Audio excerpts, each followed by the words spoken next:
Hey everyone, and welcome to my channel, Feng Shui Fun. Well, today I'm in my wardrobe and I'm going to show you some tips on how you can bring some Feng Shui principles into this area. Now, there's plenty of aspects of Feng Shui. Today we're looking at the more of the spatial aspect and the energy flow type of perspective. So we're not worrying about complicated formulas or anything like that, just looking at how our space is reflecting back to us. Okay, so let's start. Tip number one, if you haven't got one already, it's great to invest in a full length mirror. Make sure that your mirror, in that mirror you can see both your head and your feet so that you are not cutting off the energy of your reflection. So you want to be able to see your whole body. Now, next to me here, I do have, with our wardrobe setup, we do have a mirror, an extra mirror that is a swiveling mirror.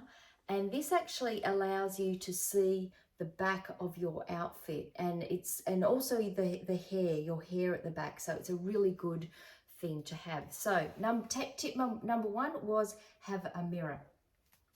Tip number two is to have somewhere to sit, to put on and take off, put on your shoes, and just somewhere to sit. Maybe if you are adjusting something on with your clothing or your hair, just somewhere where to sit. Now, I've got an ottoman just as you come into our wardrobe, and that's a lovely place to sit when sometimes when I've had a shower and I've got the towel around me, and just to dry off my feet properly, just little things like that.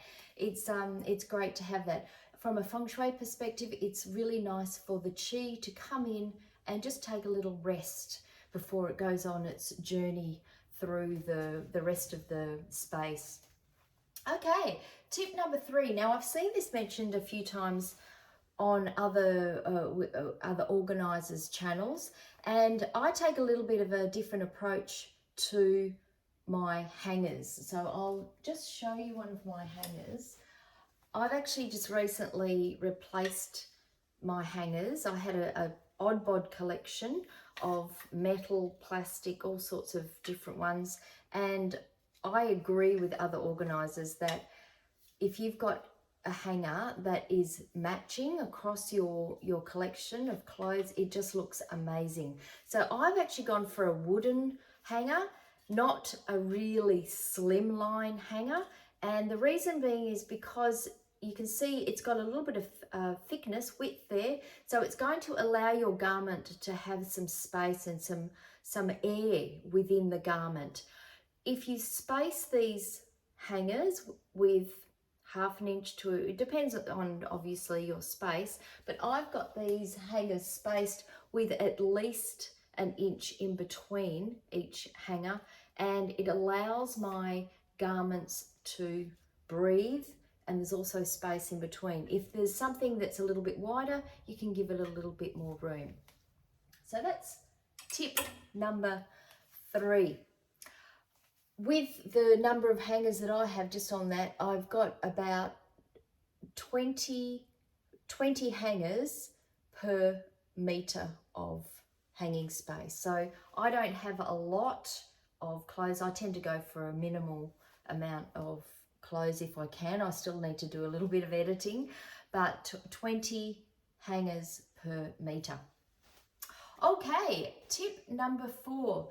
Now, you may have shelves in your wardrobe, or you may have drawers. Now, I'm so glad when we designed our wardrobe that we used drawers, because we've got some beautiful, wide, quite deep drawers, and you can see behind me I've got four of those, and within those drawers I can fit all of my singlets, underwear, t-shirts, shorts, jeans, you name it. I've also got my jewelry in one of those drawers. So drawers are a great thing to have, and my personal preference is drawers.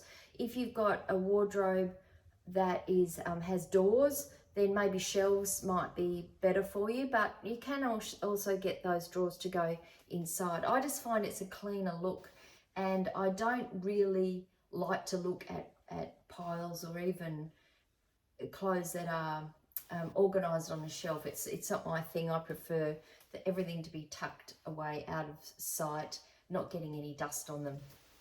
So I've got one of the containers. You know, if you're going through your plastic drawer and you've got lots of boxes, it's a great opportunity to get those boxes out and use them in your wardrobe if you need some extra space. So inside the drawer, what I've got is some plastic containers. I think these were left over from some other organising I did a few years ago, and these fit really nicely in my drawer. On the base of them, I've actually got a little bit of tack to stop the box slipping and sliding. I find the tack actually goes a little bit either hard or soft and gooey after a while. So I've actually started just using a little bit of tape, just making a little bubble out of the tape and putting that on each corner just to stop that slipping and sliding. And as you can see, I've just gone for a little bit of organisation. I love KonMari, Marie Kondo, and I've just gone, in this case, I've gone for dark colours at the back, light colours at the front. These are some of my singlets, but you can do whichever method you use. So that's one of the boxes. So I've got a few of those lining the drawers, and as I say, in those I've got t-shirts, underwear, bras, shorts, etc. So it's a really nice way, and it just means when you open the drawer, you look inside and it all looks great. So it's that a good feeling factor, which is what we're aiming, one of the aims in feng shui.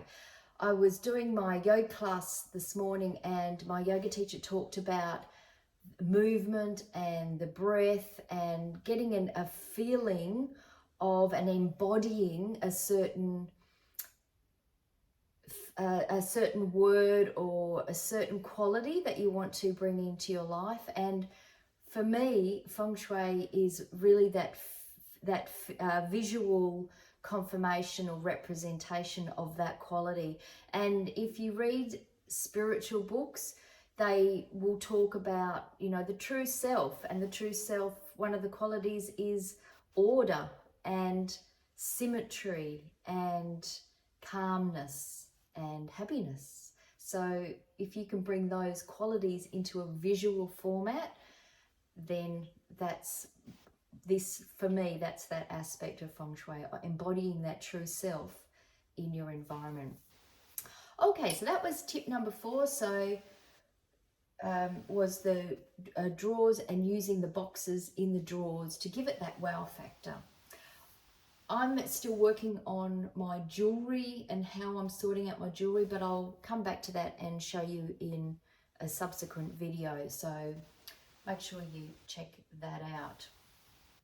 Okay, now, when you are storing your shoes, I'm actually a minimalist when it comes to shoes also, and I don't know if you can see under my drawers there, down the bottom I've actually got about, I think it's 9 boxes, and I've actually got just a small amount of shelves at the back, and I also have 2 boxes there. Now, I like to keep my shoes in their boxes. I know that's not what a lot of other organisers do, but I like to keep them out of the way in their boxes. They're not getting dusty, which we do tend to get a lot of around where I live. Excuse me. And this way it just keeps them, in my mind, protected, clean, and I know, you know, where they are. What I like to do, I'll just show you an example. So here's one of my boxes, and I actually have 2 pairs of shoes in this box. I haven't got just 1 pair in each box. In some I do. So what I've done is I've just taken a photograph of my shoes and cut out and made a little label so that I know exactly what's in that box, so I don't have to keep looking in the boxes, which when I first did this, that's what I had to do. So tip number 5 is, my personal choice is to store shoes in boxes that are labelled. I use the original boxes. I haven't decided whether I'm going to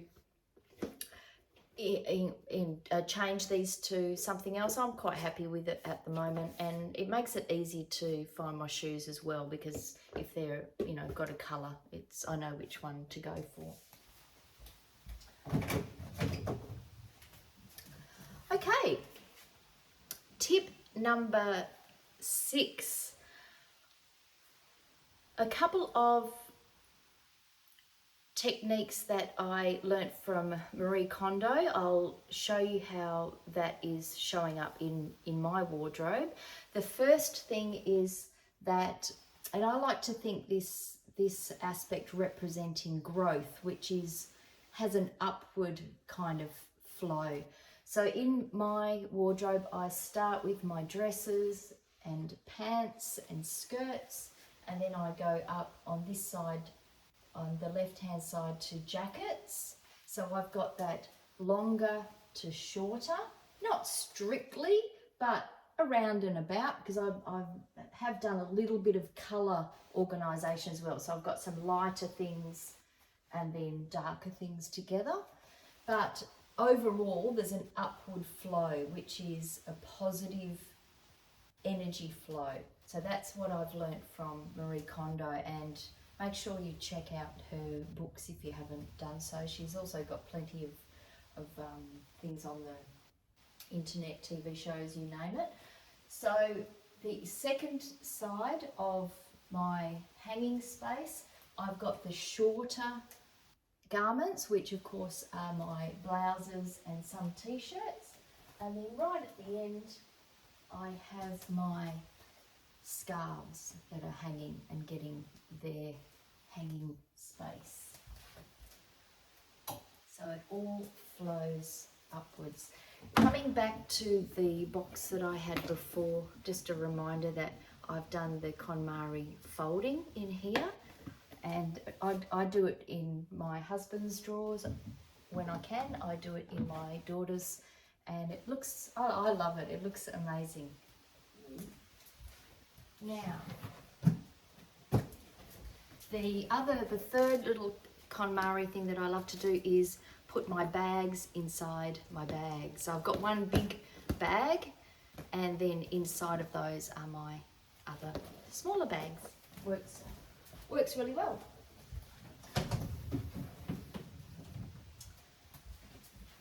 So, tip number 7.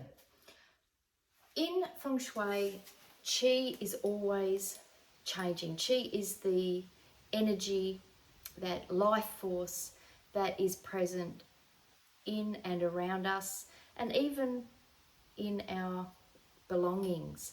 So it's really great to keep that qi flowing. And I actually noticed, I'll be honest, when I took this box out, I realized I do have a little bit of dust in the drawer where I took that out of, so I'm going to make sure that I clean those drawers out.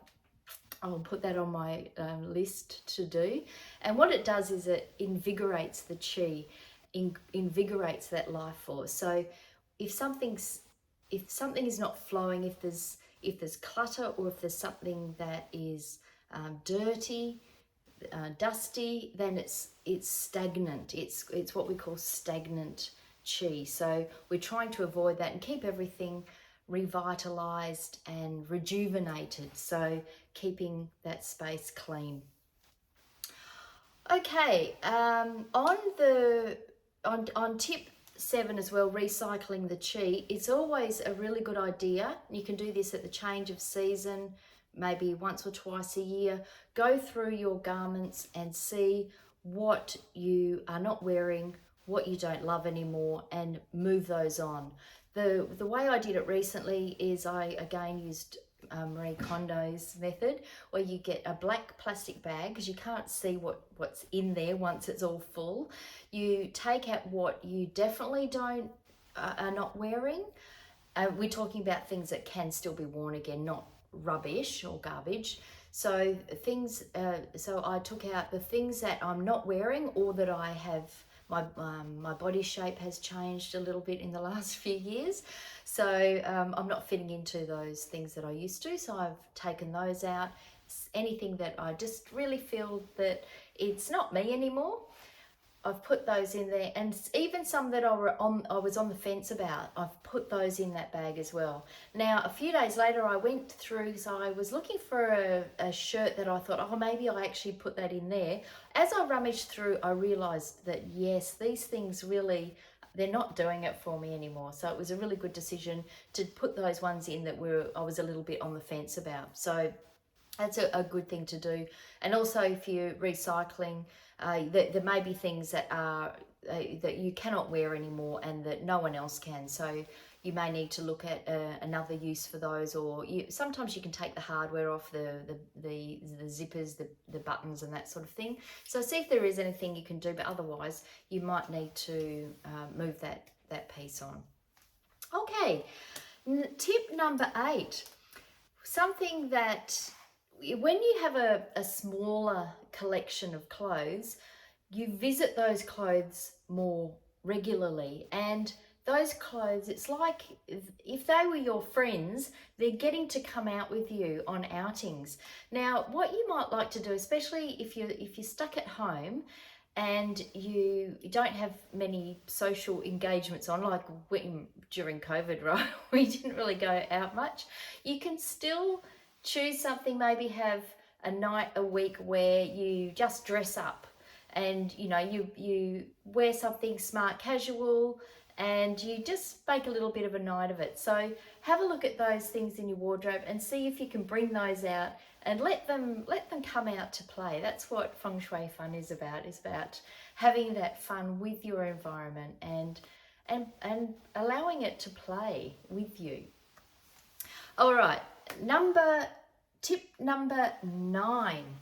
One of the things that I'm going to be working on next is a lookbook. So it's going to be using the things that I have in my wardrobe to create just a book that it'll be on my phone, but something I can flick through to see what outfits I can put together. Now, there's 2 apps that you might like to use for this. I've tried, it's called Pure Pull, Pureple, Pureple. You do need to watch some adverts if you get the free version, which I used for a while. I've also downloaded another one called Style Book, which I'm just getting to know that one. So but it looks pretty good. So you might like to check out an app like that just to help you. And it actually puts things in your wardrobe together that you don't really think about yourself. So it is a really useful thing to do. All right, tip number 10.